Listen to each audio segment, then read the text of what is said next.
Being to ruin the best open in radio land with Texas winning their first World Series. Well, we can bring everything back to reality, Rock. Oh, man. Tom Candiotti now on the Right Shoulder Guest on here on Fox Sports 910 with Rock and Manooch. What's up, Candy? How are you, buddy? Man, I'm doing good. That was a heartbreaker. Yes, it was. Oh. Have you recovered? You know, I thought we'd at least win one game at home. I thought we would be going at least back to Texas. But we were just outplayed. Yeah, it's just that Texas is a good team, and now we get to dissect, the team and the future and things like that. But as you kind of look at this season as a whole, Tom, and you've watched every game, how much fun has it been for you as a broadcaster to be part of this ride? Because the expectations going in, I know you didn't predict them going to the World Series. Nobody did. But to be able to do what they did, that has to be just so rewarding for someone who gets to call every game. I when you really take a step back to spring training, and even a little bit last year, you saw some of these kids. All right, these guys are kind of, we got some talent. You got something to work with here with Corbin Carroll and stuff, and some of the young guys. And then all of a sudden, spring training, they're kind of saw some pretty good things. You're going, well, man, they got a chance to get to 500, maybe a little above that, maybe. But that would be a stretch to get 500, be a successful year. And, as they start going and they get off to a good start and they start winning, and then I think the team itself start believing that they could do this. And then they hit that rough patch and looked like everything was just kind of going sideways. And, but you know what? They rebounded and, they end up getting all the way to the World Series. So, they definitely exceeded expectations. I think the other too is you look as Rock alluded to, like the Rangers. But the Rangers, they lose the ALA West, American League West to Houston the last game. They were scuffle-upless coming into the playoffs as well too. So these two teams that got hot at the right time.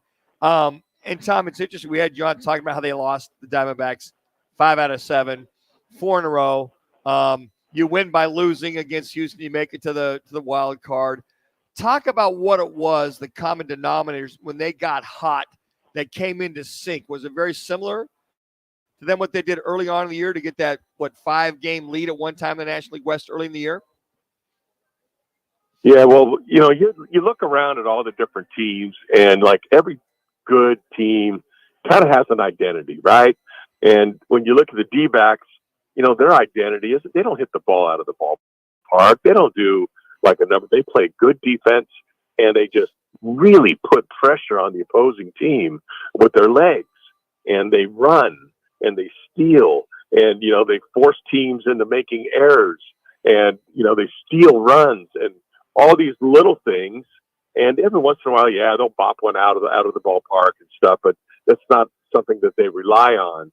And, I think that we were getting, like, watching from afar, particularly like when we were losing to Philadelphia. They go, well, where's the legs? Where's the speed? And they didn't really start doing that until a little bit later in the series, and then they caught fire and won it. And in Texas, the first couple times, I think first couple games, you're waiting for Carroll to run. And well, where's the legs? Put the pressure. This is what we do best. And then and he eventually did, but not enough. You know what I mean? So and then they were that first game in Texas was definitely a heartbreaker. When you lose with your closer on the mound, that's a game that we could have walked out of Texas with 2 wins, and that really changed that whole series around. Tom Candiotti here on Rock and Manooch with Jimmy B.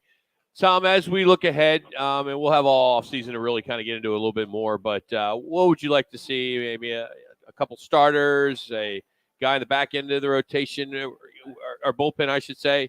What would you like to see, or maybe a big bat? Yeah, I think all of the above. Yeah. You definitely need to get another starting pitcher. I mean, think of that. You have 3 starters, and one was a rookie that came up, after the season already started, was up and down a couple times. And with a 3-9 record over the course of the year, but Brandon Pfaadt really ended up getting it. He might have been, just as good as Gallen and Merrill at the very end of the year.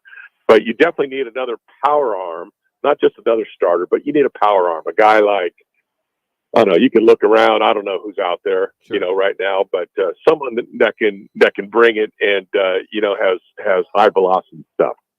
And then you'd like to get a qualified bat for that lineup, someone that is a legitimate hitter that can bring a little bit of fear to the opposition.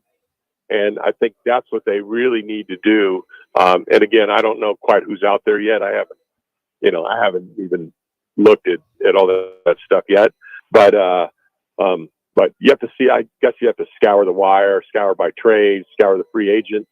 Which would always be the easiest because you'd have to give up some pretty good prospects to attain a pretty good bat like that. So, Tom, as you watch this team overall and you see what they did, obviously, I always talk about common denominators or the blueprint for this team. You talked about running and putting pressure on teams. This team right now, and the Atlanta Braves, the Phillies, the Dodgers, they'll go spend the money and improve their team.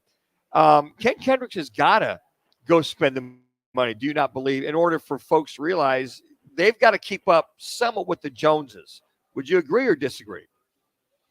I agree. And on top of that, look at all the income that they received by going through the playoffs. Yeah.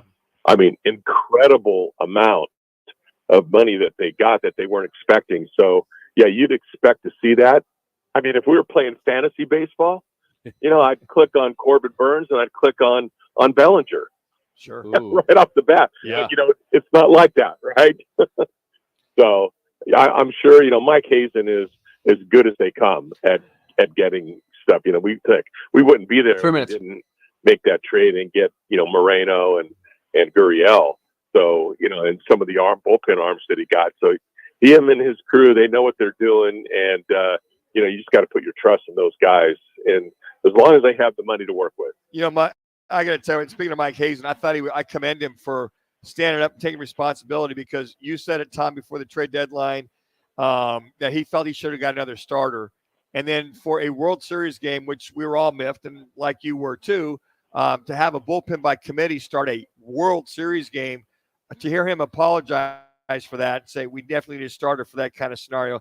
I commend Mike for that because none of us, I've never seen it before. I don't know if you've ever seen it before, but in the World Series, the pundits beat him up. Everybody beat the D-backs up. It fell short. So I give Mike credit for not having that starter in there on that fifth game. I mean, Mike is 2 minutes. Honestly, he's as honest as you're going to get. He's straightforward. He doesn't really beat around the bush like maybe a lot of guys, and maybe it's a whole different thing. But he knows how. He's been on parts of winning teams. He's been around the Red Sox.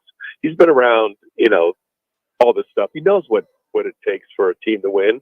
And honestly, I don't think they really anticipated the D-backs being in the World Series and having to start Joe Mantiply. So it's it just kind of caught everybody. But I don't think that's going to happen going forward. I think you're going to see, you're going to see some, legitimate legitimate players, and all these guys that have gone through this journey this year. Think of how much that has really helped them going forward. So, they're going to want a taste of it, and I think they're going to do the work. They're going to put the work in to be able to get to that place again. And Tom, last one. I mean, the team effort, you guys in the booth, and Greg Schulte ending an incredible career. I remember being in the Arizona Fall League the first year, as well as the Phoenix Firebirds, and he was calling games, and now ending an unbelievable career. You're very fortunate to work with one of the best. Oh man, he's unbelievable. I remember he kind of took me under his wing when I first got here 18 years ago, and I'd only done TV work. I really hadn't done much radio, and he kind of nursed me through that first year, and then we got it, and then then we were like clockwork, and so yeah, it's really hard to see him go. And honestly, I wasn't even expecting his goodbye speech when he gave it after Game 5. I figured we were going back to Texas. Yeah. And it was kind of, it choked me up. I know he choked up a little bit, you know, when he was delivering his speech. And I think everyone that was coming in the booth, you know, all had a tear in their eye. So, yeah, the Gov is the best, man. We're going to miss him. Absolutely. Well, hey, you're one of the best as well. And thanks for making time for us, man. We really appreciate it. And we'll get you on the golf course now that you have time to play. So we'll make that happen. All right, Tom? Yep, the handicap is going to come down. There you go. That's Tom Candiotti. You can follow him on Twitter as well as Tom Candiotti, the Candyman. Nice enough to take some time, part of the Diamondbacks radio network. So coming up, we will get into our football at 50 and a strange take that's going viral on the internet.